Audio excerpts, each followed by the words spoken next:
Assalamualaikum warahmatullahi wabarakatuh.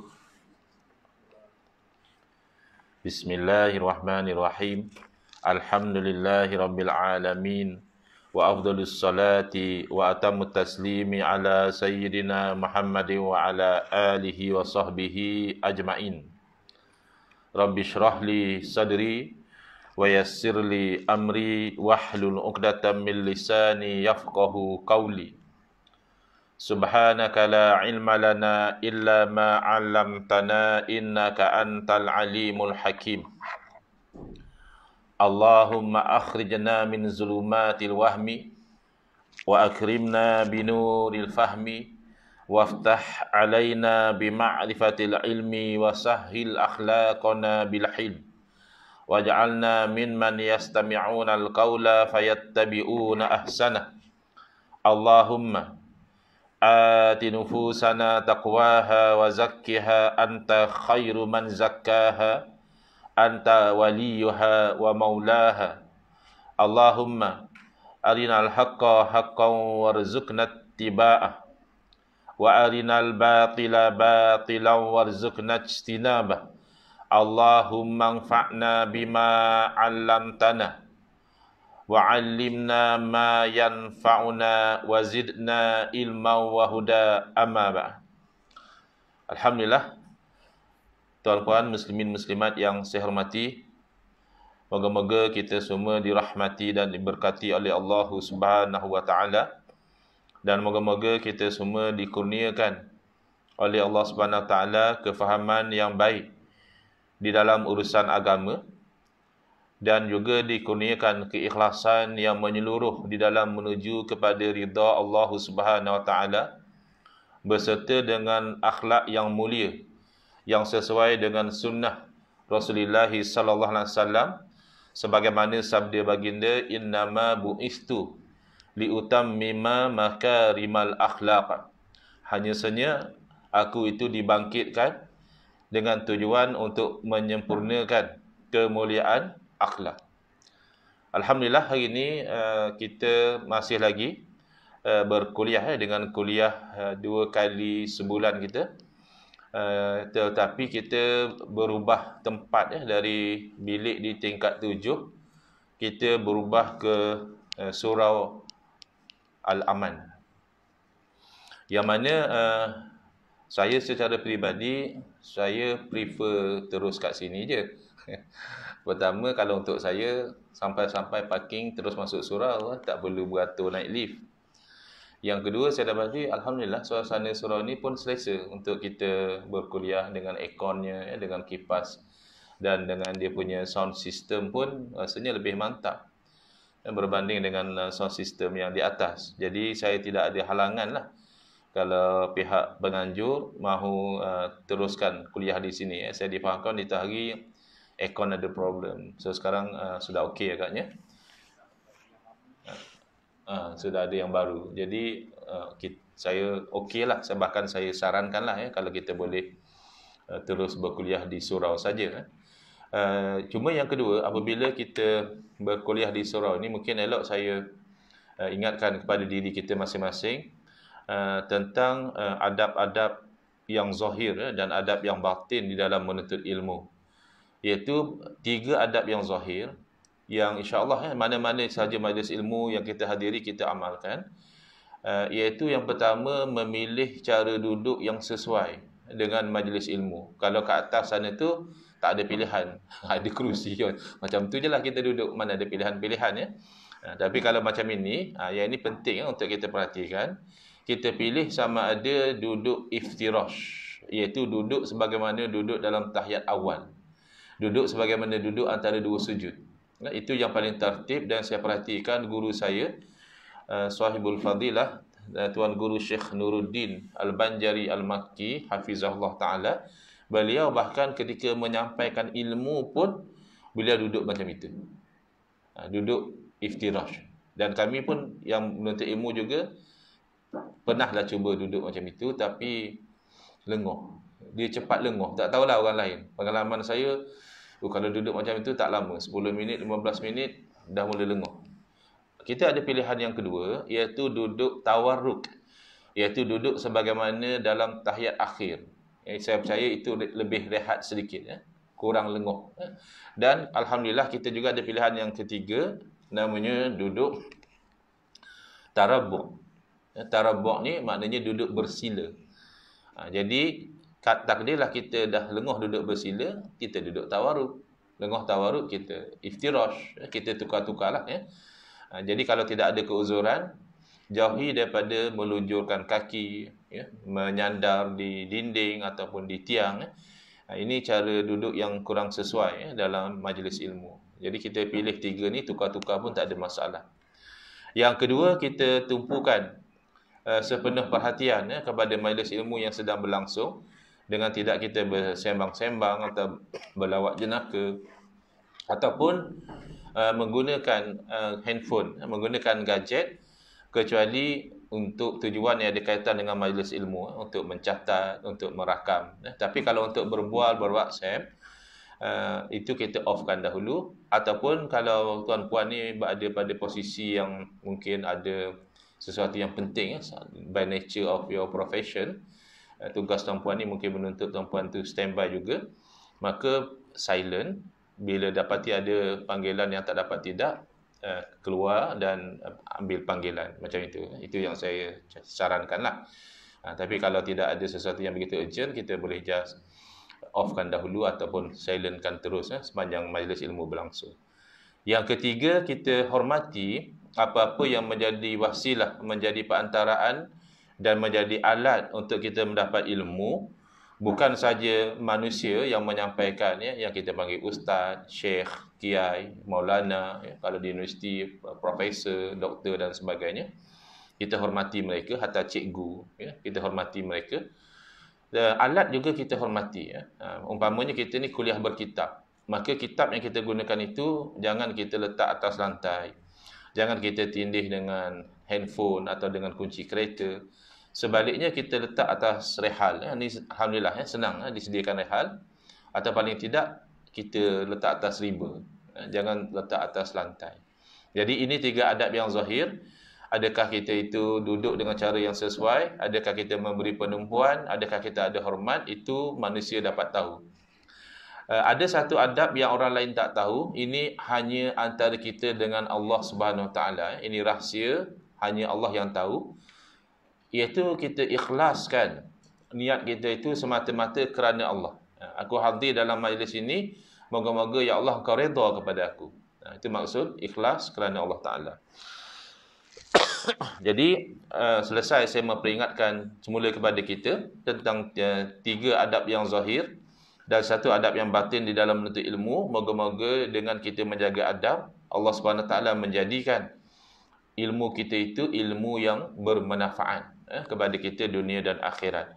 Jadi kalau tuan-puan sudah ada kitab, buka di muka surat 81 Kalau versi yang lama dulu muka surat 69, tapi diperkemaskan, diperbaharui, ada perubahan muka surat 81. Makna dalil-dalil syarak, al-adillah asy-syar'iyyah. Jadi saya refresh pemikiran kita, iaitu bab yang ke-6 ini adalah untuk menghilangkan kekeliruan dalam fikiran sebahagian umat Islam. Dia menyangkakan sumber agama kita ni dua saja, Quran, sunnah saja. Jadi kita dengarlah perkataan-perkataan, komplain-komplain sebagaimana yang mungkin sebahagian pernah hadapi. Kawan-kawan kita melarang kita daripada mengikut sesuatu fatwa atau beramal dengan sesuatu amalan. Alasan dia, mana ada dalam Quran hadis. Benda ni tak ada dalam Quran hadis. Jadi dia tak perasan bahawa selain daripada Al-Quran dan hadis, ulama' juga merujuk kepada ijma'. Ulama' juga menggunakan qiyas. Ulama' juga menggunakan kaedah istishab. Kalau masih ingat lagi, presumption of continuity. Sesuatu tidak anggap kekal, keadaan asal kecuali dibuktikan sebaliknya. Kemudian ulama' juga bersandar kepada al-masalihul mursalah. Kebaikan-kebaikan yang tidak ada dalil menyuruh dan tidak ada dalil yang melarang. Tapi ada kebaikan. Maka kebaikan inilah yang dijadikan sandaran untuk membenarkan perbuatan tersebut. Itu kita dah cover dalam kuliah yang lalu. Cuba lihat di muka surat 81, poin yang ketiga.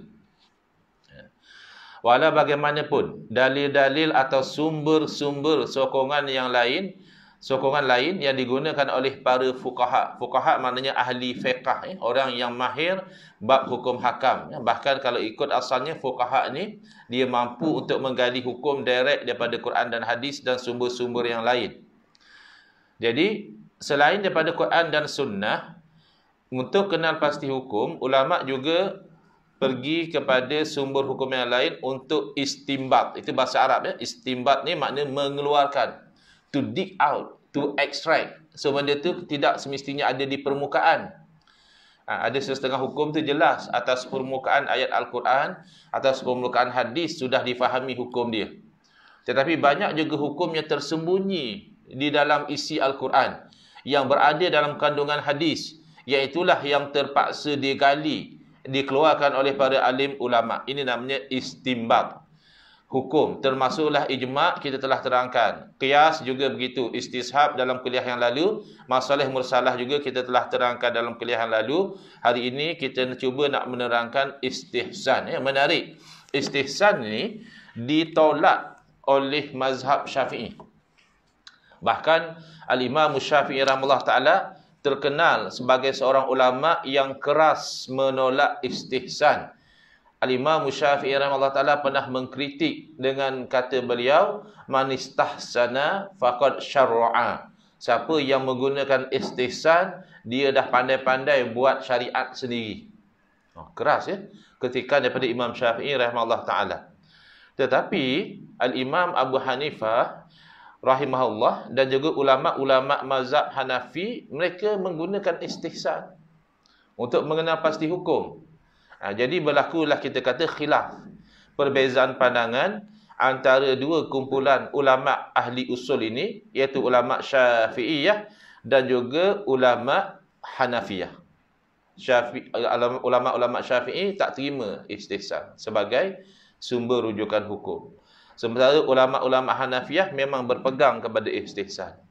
Lalu apabila ulama yang datang kemudian, selepas daripada khilaf itu berlaku, mereka kaji balik. Mereka kata sebenarnya ini khilaf pasal istilah yang digunakan tu, makna dia berbeza. Istihsan di sisi Hanafi tak sama sebagaimana istihsan yang difahami oleh mazhab Syafi'i. Sekira-kira kalaulah diterangkan istihsan ni maksudnya begini, kemungkinan mazhab Syafi'i tidak akan menolak. Kerana kalau ikut zahir istihsan ni, istahsana yastahsinu ni benda yang kita lihat elok.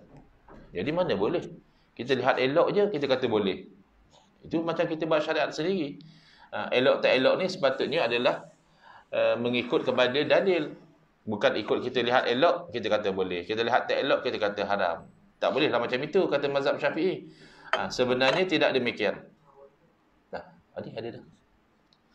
Memang saya terasa dahaga tadi. Alhamdulillah, jazakumullah khairan katsiran. Ujurlah orang telah bawa air. Terima kasih ya. Bismillahirrahmanirrahim.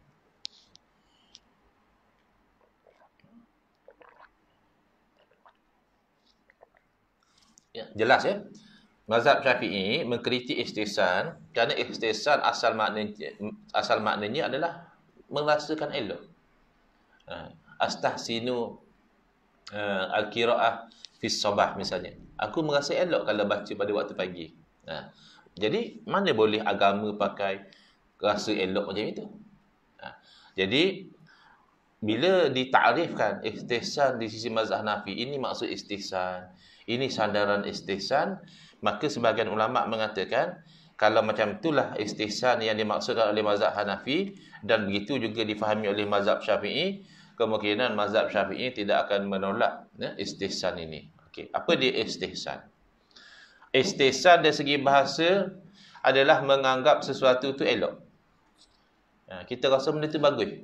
Istihsan itu. Ataupun digunakan juga untuk merujuk kepada sesuatu yang diingini oleh seseorang manusia. Manusia itu rasa teringin dalam satu benda, maka itu disebut istihsan juga. Dan tak kisahlah benda yang dia rasa elok, dia rasa teringin itu sebenarnya elok ataupun sebenarnya tak elok. Yang penting bila dia teringin, dia nak benda tu, dari segi bahasa dipanggil istihsan.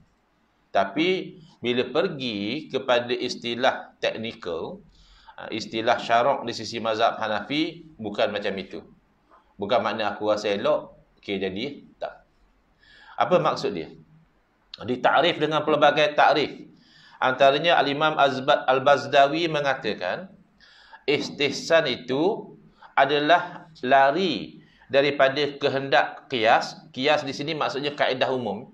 Bukan qiyas yang kita cerita dua kuliah yang lalu, bukan. Itu qiyas yang jadi sumber hukum, ya. Iaitu kita pakai hukum sesuatu yang ada nas kepada sesuatu yang tidak ada nas kerana didapati asas hukumnya sama. Itu qiyas juga. Ya. Contoh kalau tuan-puan masih ingat, hukum minum air ketum, ya.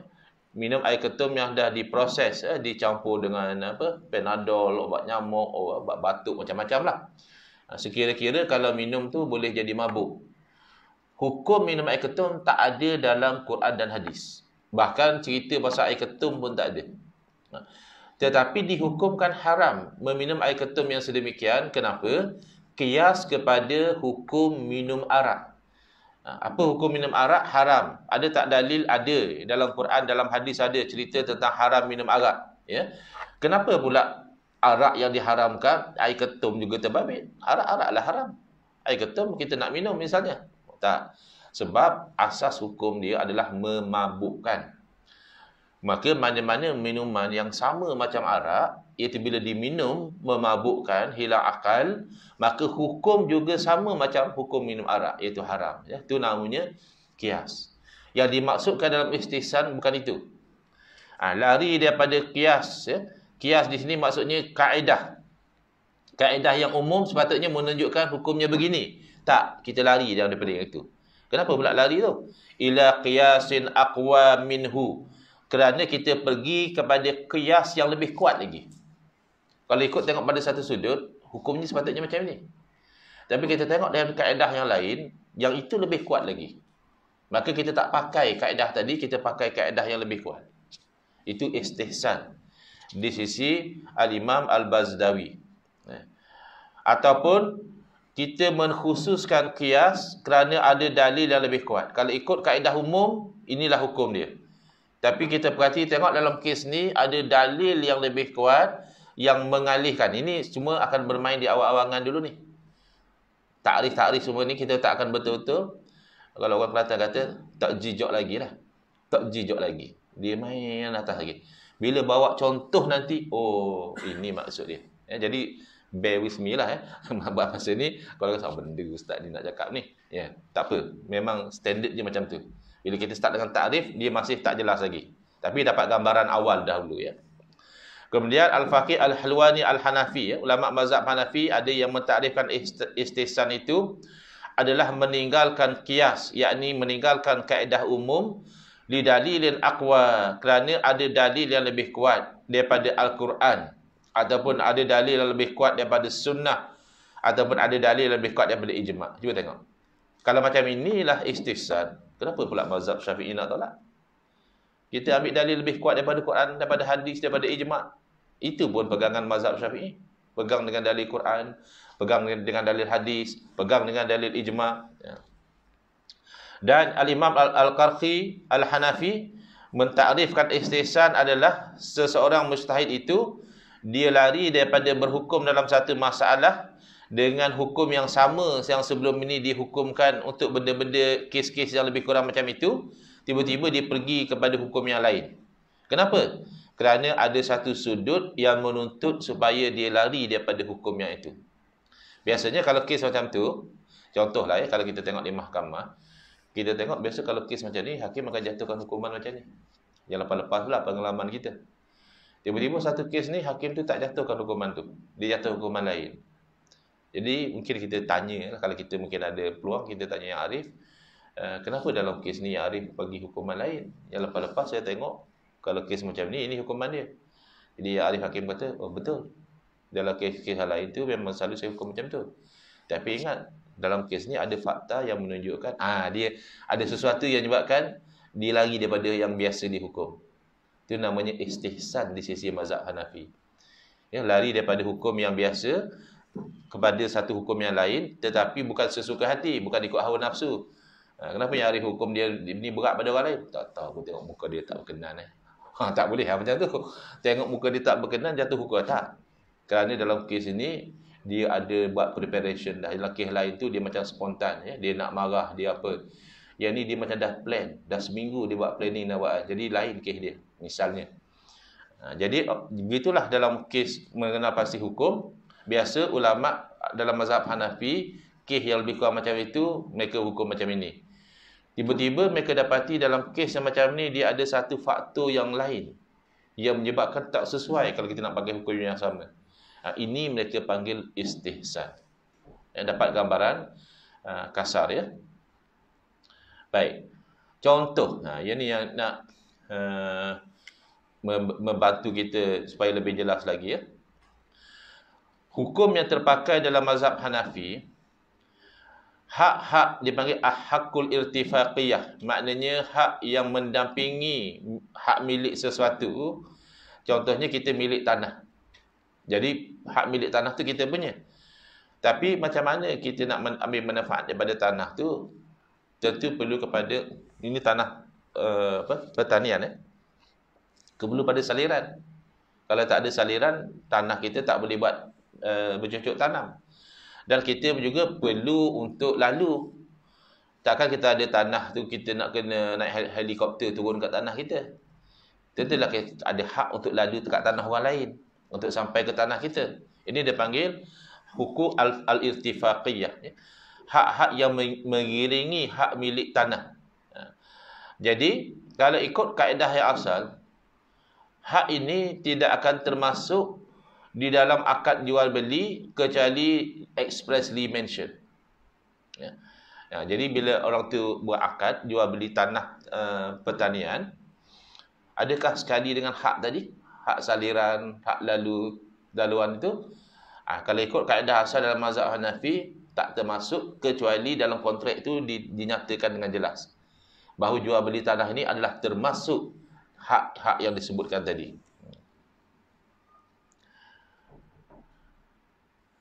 Jadi timbul persoalan. Kalau tadi kes dalam kes jual beli, kata dia tak termasuk kecuali disebut secara jelas dalam akad. Macam mana pula dia bukan jual beli? Dia wakaf. Dia tak jual tanah tu, dia wakaf lillahi ta'ala. Adakah masuk atau tidak hak lalu, hak saliran tadi kalau dia tak sebut? Jadi kalau ikut secara kaedah umum, tak masuk. Jadi kalau orang yang wakaf tanah tu, dia kata saya wakafkan tanah ni, maka orang yang dapat hak wakaf tu, dia hanya dapat tanah sajalah. Hak saliran, hak lalu tak dapat. Tetapi istihsan masuk. Kerana wakaf ni adalah satu bentuk charity. Satu bentuk kita panggil derma, buat baik. Jadi kalau tak sesuai, nak strict macam jual beli. Jual beli ni dia ada timbal balas, kan. Penjual tu dia dapat duit harga jualan. Jadi kalau dia nak jual, dia nyatakan apa yang dia nak jual. Kalau tak nyatakan, tak termasuk. Tapi wakaf ni tujuannya kan nak bagi benefit pada orang. Macam mana dapat benefit kalau tak dapat hak tadi? Jadi kalau ikut kaedah umum, tak masuk. Kamu kena sebut dalam wakaf. Saya wakafkan tanah ini berserta dengan hak ini, hak ini, hak ini. Tapi istihsan memandang bahawa itu akan menarik manfaat, menghilangkan manfaat tanah wakaf itu, maka secara istihsan tak sebut pun masuk juga. Ini contoh bagaimana mereka lari daripada kaedah yang umum kerana ada dorongan yang menuntut supaya dimasukkan sekali. Okey, keterangan lanjut. Bila seorang itu mewakafkan tanah pertanian, maka nak tahu masuk tak masuk hak-hak tadi tanpa disebut secara nyata, dia ada dua kias. Satu, kita kias kepada jual beli. Ini kias dengan makna yang pertama. Tadi dengan makna kaedah umum. Ini kias dengan makna analogi. Pertama, kita buat analogi dengan jual beli. Yang kedua, kita boleh buat analogi dengan sewaan. Kalau ikut sepintas lalu, lebih dekat dengan jual beli. Kerana sama-sama keluar milik. Kalau kita jual barang kita, adakah kita masih memiliki barang tu? Hilanglah milik kita. Sebab kita dah jual. Kadang-kadang kita lalu bawa anak, tu tanah tu pak punya dulu. Tu pak jual ya. Lalu bukan tanah dia kita lagi lah. Dulu pak punya dulu tu. Ya. Pulau Pinang tak tahu lah dia duduk gaduh Kedah punya ke bukan. kena tengok undang-undang, nak kena tengok fakta sejarah lah. Ya. Tapi kalau betul-betul dah jual, hilanglah milik, dah jual. Jadi wakaf kan dia bukan milik dia lagi.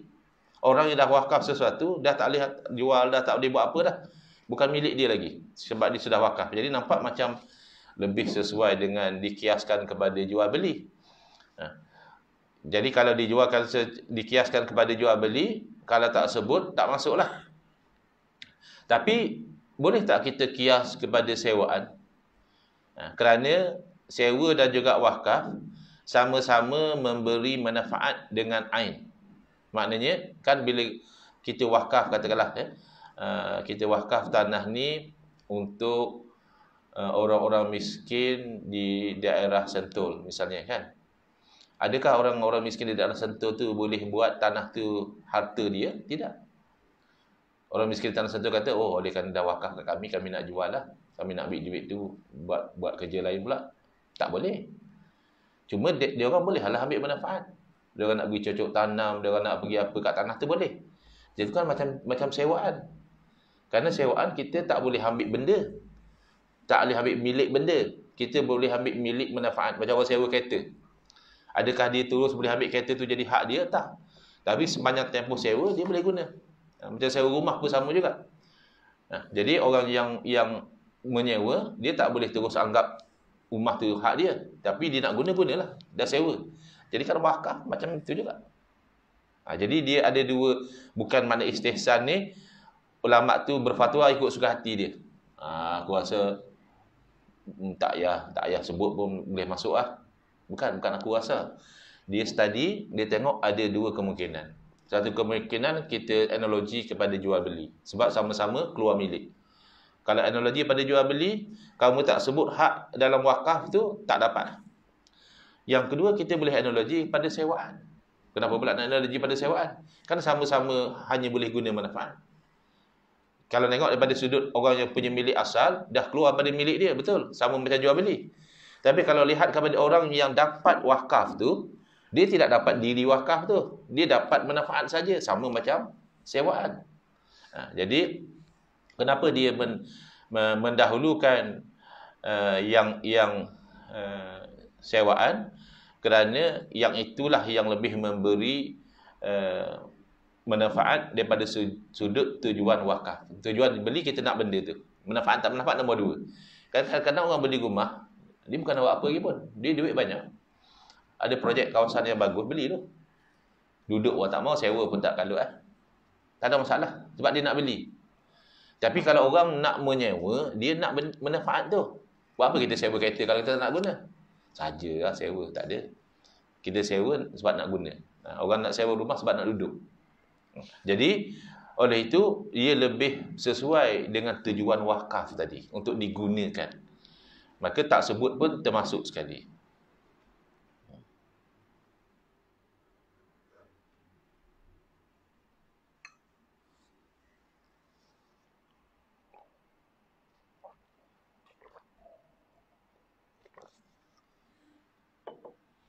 Baik. Seterusnya, dalam mazhab Hanafi, contoh yang kedua, bagaimana istihsan ini seolah-olah exceptional case daripada kaedah umum. Yang tadi itu adalah contoh bagaimana dua analogi, satu lebih jelas, satu kurang jelas, tetapi yang kurang jelas itu sebenarnya lebih relevan. Yang lebih jelas adalah mengkiaskan wakaf kepada jual beli, kerana sama-sama keluar milik.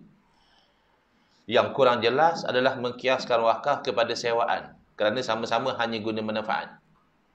Tapi didahulukan yang kurang jelas kerana dia lebih memberi efek kepada tujuan wakaf.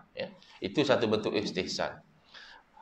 Contoh istihsan jenis yang kedua adalah dia exception kepada general rule. Ini biasa dalam undang-undang civil pun ada exception to the general rule. Undang-undang umumnya macam ni, tapi ada dia punya pengecualian dia. Ya, baik. Contoh iaitu dibenarkan dalam mazhab Hanafi orang yang dipanggil mahjur alaihi li safah. Orang yang disekat transaksi dia kerana kebodohan. Ada orang kalau yang dalam konteks kita yang kita mudah faham apa dia? Disekat transaksi kerana bankrupt. Itu kita faham. Kan orang bankrupt dia tak boleh buat macam ni, tak boleh buat macam ni. Kadang nak minta kerja pun kena buat deklarasi dulu. Saya dengan ini mengaku bahawa saya bukanlah seorang yang bankrupt. Saya bukanlah seorang yang apa kan? Tidak pernah disabitkan dengan kesalahan jenayah. Kan kadang-kadang kan nak masuk kerja. Jadi orang yang bankrupt, dia terbatas transaksi dia. Dia akan dikawal. Begitu juga dalam Islam, orang yang safih. Safih ni orang yang bodoh daripada sudut, dia ni berbelanja bukan pada yang sepatutnya orang berakal tak belanja macam itulah. Iaitu misalnya kalau orang jual kepada dia sebatang pen yang harga RM5, RM10, dia RM3,000 boleh sanggup bayar. Berapa harga pen ni? RM3,000. Okey, saya nak 2. Ni orang safih. Jadi kesian ada kat dia. Dia akan terpedaya sebab dia tak pandai. Dia membazir, memboros macam tu. Jadi untuk kebajikan dia akan ada orang yang take care perbelanjaan dia. Dia nak belanja, orang ni tolong belikan. Kamu nak pen lah, saya belikan. Kamu nak apa, saya belikan. Jadi itu namanya mahjur alaih bisafah, disafahin kerana kebodohan. Tiba-tiba dia buat wasiat untuk kebajikan. Kalau ikut kaedah asal tak sah, sebab dia ni orang yang disekat transaksi dia. Ataupun dia mewakafkan sesuatu untuk diri dia. Kalau ikut tak sah juga. Tetapi di sisi mazhab Hanafi adalah dibenarkan sebagai exceptional case. Kenapa? Kerana wasiat untuk kebajikan itu memberi manfaat kepada masyarakat. Jadi walaupun dia tu ada masalah safih, tapi perbuatan dia itu perbuatan yang memberi manfaat kepada umum. Begitu juga dengan wakaf pada diri dia sendiri. Jadi ini contoh apa? Bahawa benda kalau ikut general rule begini, tetapi kalau ikut yang exception lain. Ini dipanggil istihsan. Kenapa wasiat tadi dia benarkan? Kerana kalau ikut asal, orang yang safih ni, dia buat charitable donation tak valid. Sebab dia safih. Dia tak pandai. Jadi orang nak berdaya. Kan zaman sekarang kan ramai yang jenis kutip-kutip derma tapi tipu kan. Kadang kita nak derma susah hati. Rasa macam nak derma tapi ni betul ke? Scam ke? Kalau orang safih, lagilah orang minta derma je bagi. Orang minta derma je bagi. Jadi oleh itu kalau ikutkan tak sah. Tapi kenapa istihsan mengatakan sah? Sebab melihatkan kepada wasiat itu kan adalah selepas kematian. Tujuan dia disekat tu nak jaga benefit dia supaya dia tak jadi rugi. Wasiat dia tak akan take effect kecuali lepas orang tu dah mati. Itu namanya wasiat. Jadi tak adalah timbul isu dia akan terjejas ke apa ke, dia dah mati. Bahkan menguntungkan dia nanti dia di akhirat dapat pahala. Dia buat wasiat. Maka tinggal kaedah umum, kita jadikan ini sebagai exception. Itu di sisi mazhab Hanafi dipanggil istihsan.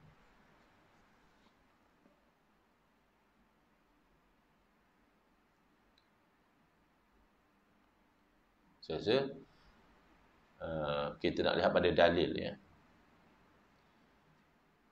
Daripada sudut dalil. Tadi daripada sudut jenis istihsan ada kalanya istihsan itu adalah pertembungan antara dua analogi. Satu analogi lebih jelas, satu analogi yang tak nampak sangat. Tapi didahulukan yang tak nampak sangat tu kerana dia lebih relevan. Macam kes tadilah. Dikiaskan wakaf kepada jual beli boleh kerana sama-sama menghilangkan milik. Kita jual barang, hilang milik kita. Kita wakaf barang, hilang milik kita. Kita kias kepada sewaan pun boleh. Kerana sewa hanya ambil manfaat. Wakaf, orang yang diwakafkan kepada dia hanya ambil manfaat. Tapi itu tak berapa jelas sangat. Tapi didahulukan yang tak berapa jelas itu kerana itu sesuai dengan tujuan wakaf. Ya. Baik. Ada yang istihsan maksudnya exception to the general rule yang saya dah sebut tadi pasal kes Safih tadi. Sekarang kita nak lihat istihsan daripada sudut dalil dia. Sebab itu ulama-ulama yang datang kemudian yang mengkaji, mereka kata kalaulah mazhab Syafi'i melihat istihsan itu dengan pendetilannya, ini dalilnya, ini takrifnya, mereka tidak akan bangkang. Kerana apa? Antara dalil istihsan Quran hadis. Padahal mazhab Syafi'i berpegang dengan Quran hadis. Cuba tengok contoh. Ada kaedah umum bahawa jual sesuatu yang non-existent adalah jual beli yang batal. Tak valid, tak sah. Dipanggil bai'ul ma'dum. Jual barang yang belum ada. Kalau ikut asalnya tak sah. Kenapa? Kerana barang belum ada, kalau kamu jual, macam mana kalau nanti kamu tak dapat nak hasilkan barang tu? Macam mana kamu nak deliver? Alangkah barang yang ada pun kadang-kadang masih berlaku pertikaian. Ya. Ini kan barang tu belum ada. Ya. Saya nak jual pada kamu misalnya ikan 5 kilo dengan harga sekian. Kamu nak beli tak? Saya nak lah. Mana ikan? Nanti minggu depan saya nak pergi mancing. Macam mana? Kamu dah jual kat saya, baru minggu depan baru nak pergi mancing. Ada ke tak ada sebenarnya? Nanti jadi pertikaian. Jadi secara umum, bai'ul ma'dum, menjual sesuatu yang belum ada, tak sah. Ya. Tetapi dikecualikan. Ada yang boleh kita jual benda yang belum ada. Kenapa boleh? Kerana dalam hadis. Dalam hadis Nabi SAW beritahu macam mana cara kamu nak buat jual beli secara salam. Jual beli secara salam ni dia tempah dulu. Tapi ada syarat-syarat dia lah. Misalnya dia tempah dulu padi jenis sekian, saya nak beli banyak ni, ni duit dia. Padi belum ada lagi. Tapi petani ni dia memang tanam padi. Itu kelebihan jual beli salam ni. Walaupun dia sebenarnya kalau ikut kaedah umum tak sah. Dia jual beli benda yang tak ada lagi. Tapi kenapa dibenarkan? Kalau kita jawab secara ringkas, sebab dalam hadis benarkan. Ada dalil. Tapi kenapa dia benarkan sedangkan dia bercanggah dengan kaedah umum? Kerana di situ membantu petani tadi untuk menghasilkan. Ini aktiviti ekonomi. Kadang-kadang petani ni dia mampu untuk hasilkan padi, tapi dia tak ada modal. Nak beli baja lah, nak apa itu lah. Bila orang tu beli bayar dulu, modal tu lah dia guna untuk keluarkan padi. Dan yang kedua, padi ni jenis benda yang kalau tak ada boleh cari tempat lain. Dia bukan unik. Kan? Katalah tiba-tiba macam mana padi dia tak menjadi. Dengan duit dah ada, dia boleh beli padi itu daripada orang lain dan deliver pada pembeli dia. Jadi kemungkinan untuk non-delivery itu minimas. Sebab tujuan tak nak bagi jual barang yang tak ada ni, nanti kamu tak boleh serahkan barang pada pembeli. Tapi dalam kes bai'ul salam ni dengan syaratnya, dengan spesifikasinya, kemungkinan itu telah dikurangkan. Sebab tu boleh. Jadi yang ini dipanggil istihsan di sisi mazhab Hanafi. Padahal ada dalil daripada hadis. Oh, itulah kalau mazhab Syafi'i terima je sebab bila dalil. Bukan istihsan ni aku rasa elok aku hukum, tidak. Dalil boleh jual beli secara salam sedangkan ia bercanggah dengan larangan dalam hadis juga. La tabi' ma laisa indak, jangan jual benda yang kamu tak punya. Tapi jadi exceptional di sini kerana sandarannya adalah hadis juga.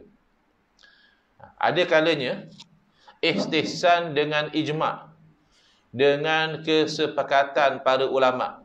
Ulama' semua sepakat, tak ada seorang pun yang bangkang. Zaman sekarang ni jangan rajin nak bangkang ulama'. Ulama' dah fatwa semua, dia seorang bawa pandangan lain. Sebab cepat masyhur lah. Kalau bawa pandangan macam biasa-biasa, tak adalah cepat masyhur. Cuba bawa pandangan pelik pada orang kan cepat masyhur. Tapi apa makna masyhur? Dapat pahala kah? Silap-silap dapat dosa. Kerana melanggar ijma'. Baik. Asalnya, kaedah sewa menyewa dan jual beli, dia benda-benda basic tu kena jelas. Jual beli, katakan saya jual beli kereta. Kawan tu tanya, Kereta mana yang kamu nak jual? Mana-manalah, saya ada 3 kereta. Tak boleh. Kereta yang mana satu? Kalau yang ni saya tak mau harga macam tu. Kalau yang ni saya berkenan sangat. Tambah sikit lagi saya mau. Contohnya begitu. Jadi saya nak jual kereta saya Ford Fiesta nombor sekian pada harga sekian. Tuan setuju ke tak? Kurang sikit boleh tak? Bolehlah, kawan-kawan punya harga sekian harga. Boleh, setuju. Macam tu. Tapi kalau saya ada 3 kereta, mana-mana satu, mana boleh macam tu. Nanti lain ceritanya. Jadi, begitu juga dengan sewa beli. Kamu nak sewa lama mana? Ya. Kalau ni kamu nak guna macam mana? Kena jelas. Tetapi, dalam kes hammam ni kalau negara Arab, dia tempat orang mandi wap. Mandi air panas. Jadi dia ada dia punya sabun, dia ada sebab keluar tu segar lah. Mungkin kalau dalam konteks kita ni spa atau sauna, ya, macam tu. Ataupun kita ambil mudah je lah, tandas biasa. Tandas yang kita masuk dan kita bayar tu, itu sebenarnya kita sedang menyewa. Tapi kita tak perasan lah. Ada pula kita masuk tandas, sign akad kontrak sewa tandas tak ada. Tapi the fact that kita bayar 50 sen, dia bagi kita masuk, itu kita sewa tu. 50 sen tu lah sewaan kita. Ada tempat tu RM2, ada tempat RM5. Sewa tandas. Tengok dia punya kelas lah. Tapi standardnya 50 sen tu kira standard lah. Atau 20 sen ya. Itu kita sedang menyewa. Ada tak diberitahu kamu ni 20 sen ni boleh duduk 5 minit air steamer? Tak ada kan? Kadang-kadang ada yang masuk 5 minit, ada yang masuk setengah jam sakit perut. Ya, ada yang guna steamer, ada yang guna 3 timber, ya. Tapi kira sewa 50 sen. Kalau ikut kaedah asal tak sah. Sewa tandas macam tu tak sah. Sebab subjek matter dia tak jelas. Berapa lama tu subjek matter sewaan? Banyak mana tu subjek matter sewaan, kan? Nak guna air banyak mana, sabun banyak mana. Tetapi oleh kerana sepakat para ulama tak ada yang kata ni sewa beli ni tak sah, maka itu dibenarkan. Sebab dia sudah ada redha meradai sebenarnya. Sama juga macam buffet. Buffet kalau ikut asal tak sah. Buffet itu kan jual beli makan. Tapi konsep buffet adalah kamu bayar, makanlah banyak mana kamu nak makan. Ya, mana boleh macam tu. Harga macam ni sepinggan ke 2 pinggan. Kalau ikut asal tidak sah. Tetapi istihsanan melihat kepada sudah ada redha meredai, penjual sudah redha nak terima RM80, ikutlah customer nak makan banyak mana, dan customer redha dia nak makan banyak tu dia bayar RM80. Ya. Jadi sebab itu boleh. Kalau tidak, kalau strictly ikut kaedah asal tak sah. Makan secara buffet. Pre-order maksudnya. Yang itu yang dipanggil istisna ya. Jadi mazhab Hanafi terima. Mazhab Syafi'i pun sekarang terima juga. Sebab dia tengok pada syaratnya jangan sampai jadi pertikaian nanti. Jadi biasanya kalau kita pre-order, spek semua dah jelas. Sama ada kita pre-order kereta, kita pre-order kasut, kita pre-order baju. Kita dah jelas kain apa, saiz macam mana, nak deliver bila, ya. Jadi oleh kerana kemungkinan untuk non-delivery itu has been minimized, jadi dipanggil akad istisna. Akad manufacturing contract. Kita upah dia untuk manufacture sesuatu. Yang biasanya standard kita masyarakat awam ni, baju, kasut, kereta pun kita tempah sebenarnya. Cuma kereta tu tak adalah dia buat untuk kita seorang. Dia dah ada spek dia macam tu lah. Kau nak pilih colour apa? Kau nak pilih yang kalau Myvi, dia ada yang yang SE, dia ada yang AV, Advance, ya. Kamu pilih yang mana? Kalau kamu pilih ni harga dia. Tapi kalau yang harga macam ni, dia tak ada function ni. Bluetooth tak ada yang ni, misalnya lah. Kalau yang ni ada Bluetooth, ada touch screen. Ada orang dia kata, saya ambil yang murah je lah. Benda-benda ni saya nanti beli sendiri lagi murah. Terpulanglah. Kamu punya pilihan, tapi harga murah lah. Tapi saya ni malah fikirlah, nak kena pergi apa. Saya bukan jenis nak pergi kedai aksesori apa. Semua saya beli kira pakai terus. Tak apalah mahal sikit, jenis saya tak payah fikir. Okey, ambil ini. Jadi barang belum dapat lagi, tapi spek tu tak lagi. Mana the possibility of dispute has been eliminated. As far as the delivery is concerned, dah tak ada. Paling-paling dia kata tak boleh deliver sebab apa, kilang ke apa, tutup dan sebagainya, dia akan pulang balik duit. Semua dah ada jelas dalam kontrak, maka boleh. Walaupun dia menyalahi kaedah umum, jangan jual sesuatu yang belum ada lagi. Itu di sisi Hanafi dipanggil istihsan.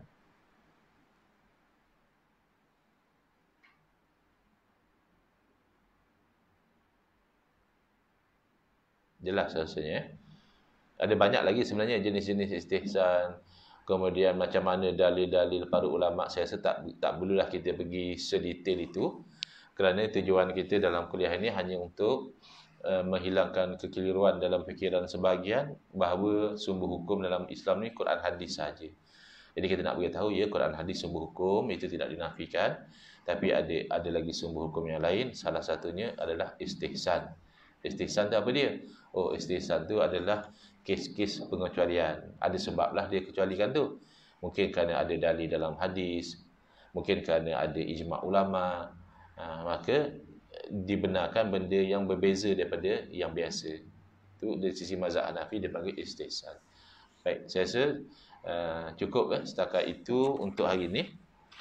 Next insya-Allah kita akan pergi kepada qaul sahabi, uruf dan juga saddu zara'i. Qaul sahabi makna fatwa sahabat. Adakah kita boleh jadikan sebagai sandaran hukum? Uruf, custom, kebiasaan. Adakah kita boleh jadikan sebagai sandaran hukum? Contoh secara asal, saya tempah baju dekat kedai pakai duit saya sendiri.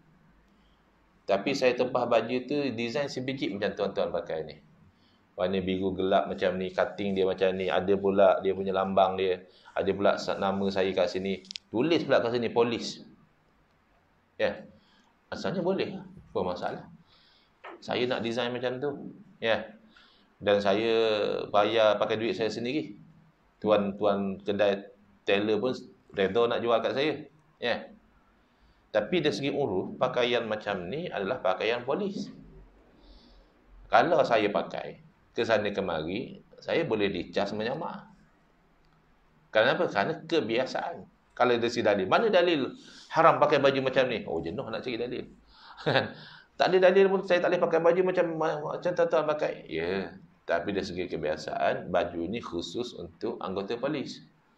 Jadi kalau tuan bukan anggota, tuan pakai, tuan dah menipu dengan perbuatan. Sama juga macam pakaian warna putih, skirt. Siapa-siapa boleh pakai. Siapa-siapa boleh beli stetoskop, sangkut kat leher, apa masalah? Bukan saya curi, stetoskop saya sendiri. Tapi pakaian demikian tu sudah uruf pakaian doktor. Jadi kalau kamu berpakaian demikian ke sana kemari, dengan perbuatan kamu telah menipu orang bahawa kamu tu doktor. Sama juga kalau pakaian tu sudah jadi pakaian ulama. Tiba-tiba kita yang bukan ulama, kita pakai macam ulama. Memang asalnya tak salah. Apa salahnya? Tapi kalau sampai orang terpedaya dengan pakaian kita, sehingga orang menyangkakan kita ulama, sedangkan kita bukan, dan kita pula tak nak mengaku, malu kau lah. Orang dah tanya, aku jawab je lah. Orang dah suruh aku jadi imam, hantam aje lah. Tahu-tahu bangkit daripada sujud, tak ada dah imam lagi. Jadi ini insyaAllah next kita akan cover. Yang dimaksudkan dengan uruf tu mungkin tidaklah seperti mana yang saya sebut tadi, tapi maknanya kebiasaan manusia tu rupanya diambil kira dalam penetapan hukum. Wallahu a'lam. Ada sebarang soalan? Baik. Kita jumpa insya-Allah sama ada pada bulan depan, ataupun kalau ada apa-apa halangan saya akan maklumkanlah insya-Allah. Bismillahirrahmanirrahim. Alhamdulillah bil alamin wassalatu wassalamu ala asyrafil anbiya'i wal mursalin wa ala alihi wa sahbihi ajmain. Allahumma shrah sudurana wa ahsin akhlaqana wa azim ujurana wa nawwir qulubana bi nuri hidayatika kama la tarda bi nuri syamsika abadan abada bi rahmatika ya arhamar rahimin. Walhamdulillah bil alamin. Amin ya rabbal alamin. Wal afu minkum.